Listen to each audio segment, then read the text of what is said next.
Assalamualaikum warahmatullahi wabarakatuh.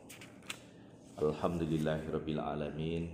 Asyhadu la ilaha illallah wa asyhadu anna Muhammadar Rasulullah. Rabbi shrah li sadri wa yassir li amri wahlul 'uqdatam min lisani yafqahu qawli.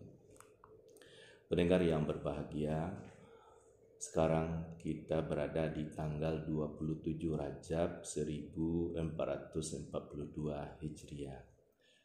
Tanggal ini bermulai dari maghrib kemarin. Begitu maghrib masuk, maka tanggal 27 Rajab.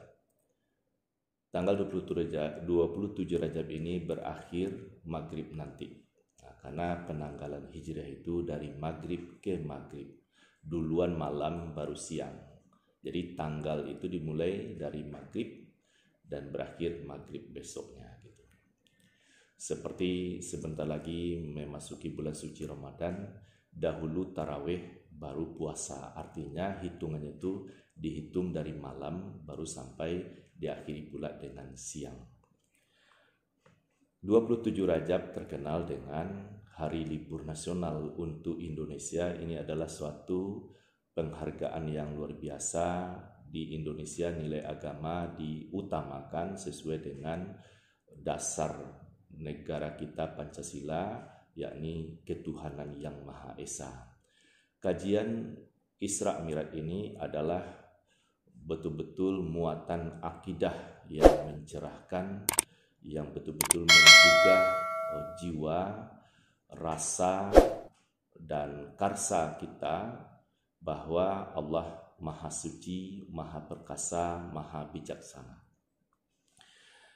Kembali kepada tema ilustrasi Isra Mi'raj, berarti gambarnya itu seperti apa?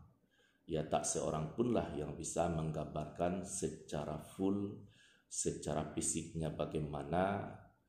Hanya kan pendekatan-pendekatan yang bisa disampaikan sehingga dengan akal kita bisa menerima.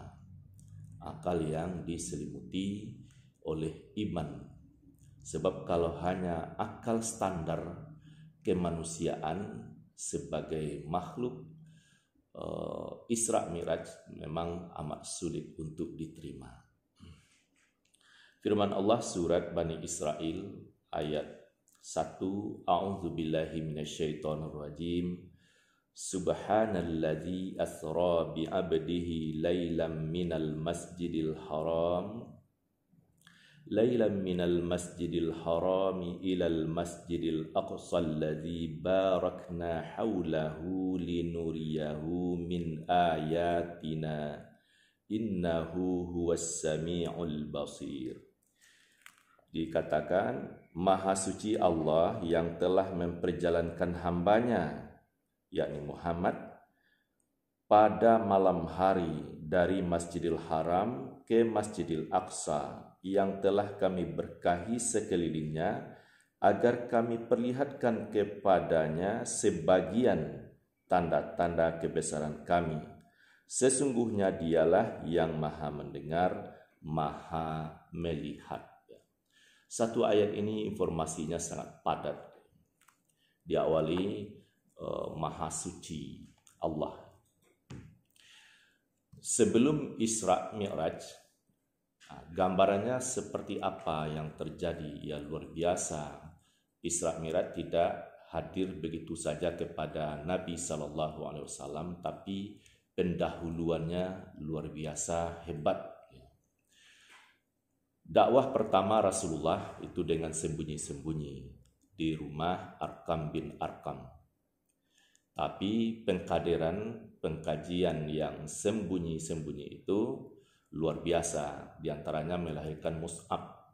Mus'ab ini menjadi da'i pertama di Madinah sehingga orang banyak masuk Islam. Waktu Nabi pergi ke Madinah, maksudnya hijrah, Nabi sudah disambut oleh banyak umat Islam. Itu da'inya atau pendakwahnya hanya satu orang. Begitu daya tariknya seorang da'i dahulu di Madinah. Mus'ab ini orangnya gagah rupawan, ramah, necis, menguasai ilmu, amat bijaksana, mendahulukan kerendahan hati dan ketinggian budi. Ini pesona seorang dai. Nah, kemudian dakwah disampaikan dengan terang-terangan, banyak mendapat tantangan dari kafir Quraisy. Tekanan demi tekanan politik itu sangat tinggi.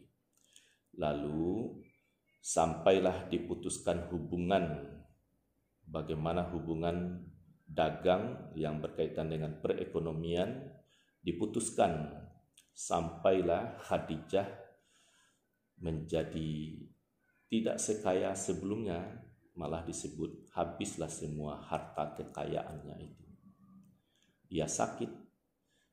Abu Talib pamannya juga sudah lanjut usia, meninggal dunia, maka dia berada di puncak kesedihan yang luar biasa.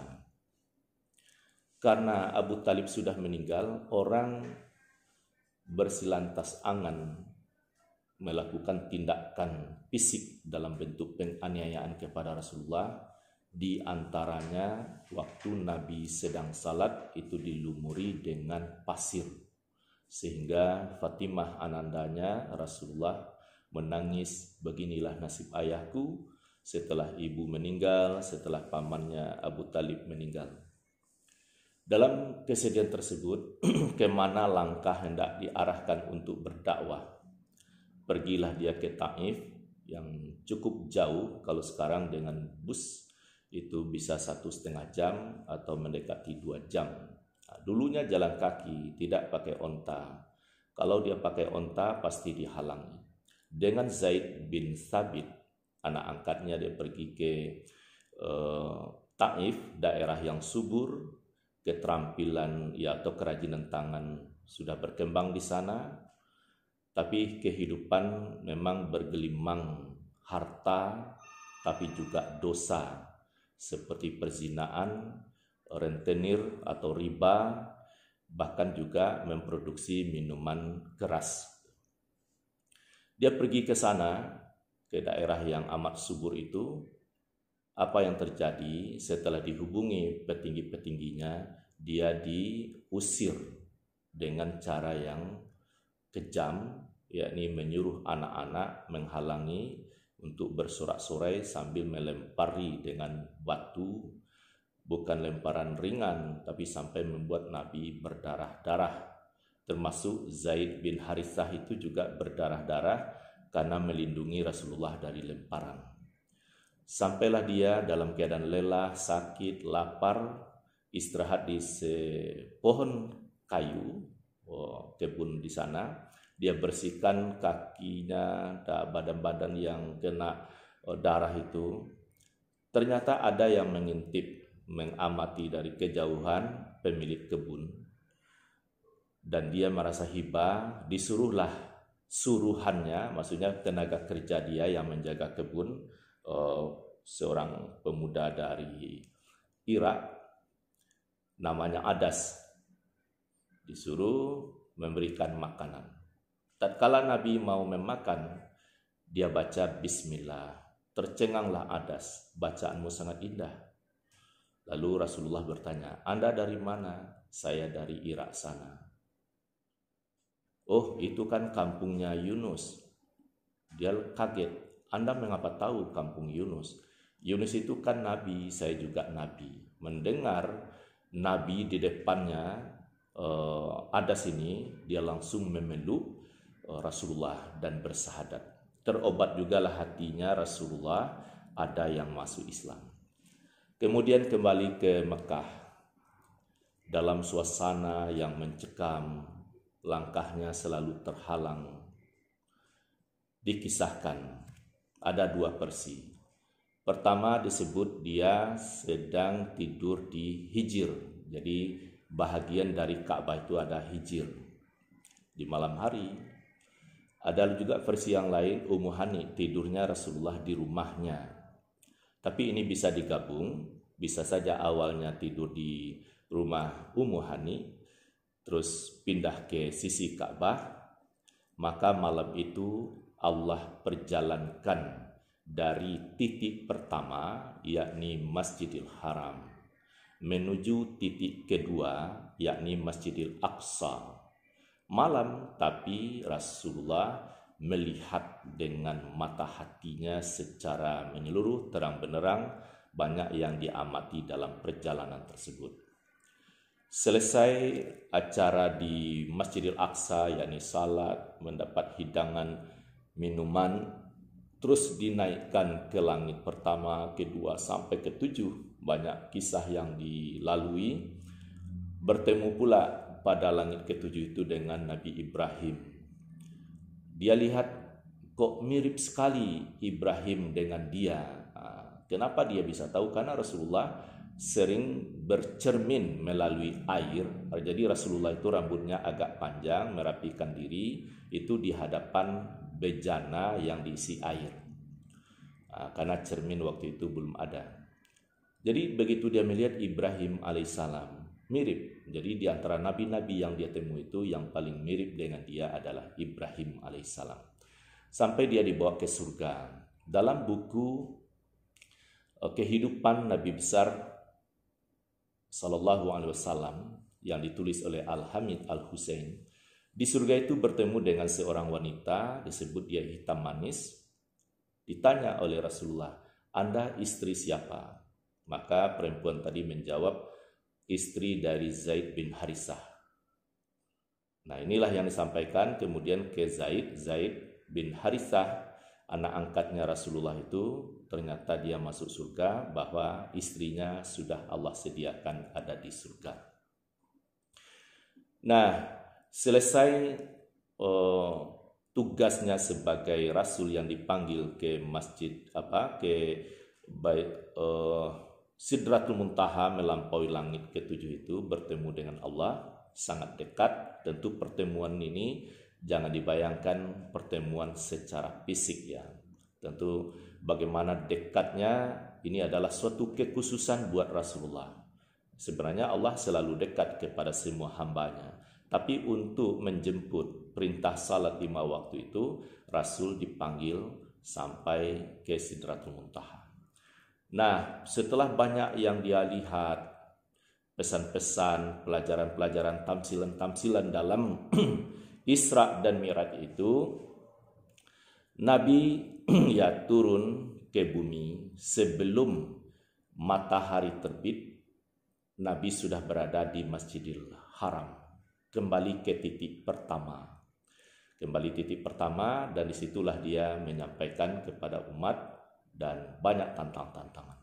Jadi ilustrasi di sini maksudnya apa? Perjalanan Isra Mi'raj itu sepertinya 3 titik. Titik pertama Masjidil Haram, titik kedua Masjidil Aqsa, lalu titik ketiga jauh di atas. Jadi membentuk sudut segitiga yang amat tinggi dan runcing.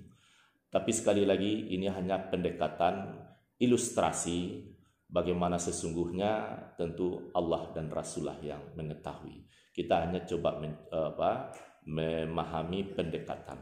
Nah, begitu perjalanan jauh dan tinggi, Rasulullah tidak masuk angin, bajunya tidak koyak-koyak, dia tidak sakit, tapi kembali dalam keadaan sehat walafiat. Ilustrasi lagi, sekiranya Rasulullah itu berbaju besi, begitu dia Isra yang sangat jauh, lalu Mi'raj pula ke langit, apalagi sampai langit ke-7. Sekiranya dia terbuat pakaian itu dari besi, besi itu sudah hangus, meleleh karena gesekan udara. Ini dalam kajian fisika. Tapi semuanya berjalan dengan lancar karena Allah yang berkehendak, ya Rasulullah berada dalam keadaan sehat walafiat. Kata kuncinya, dunia mengatur umat memang rumit. Sebelum tugas lebih lanjut ke Madinah, Allah bekali Rasulullah dengan hadiah terbesar, wawasan langit dan bumi. Kejadian-kejadian yang dia dapat itu bekal yang luar biasa untuk melanjutkan tugas sesudahnya.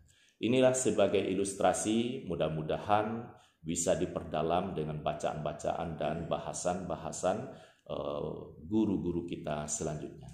Terima kasih. Assalamualaikum warahmatullahi wabarakatuh. Waalaikumsalam warahmatullahi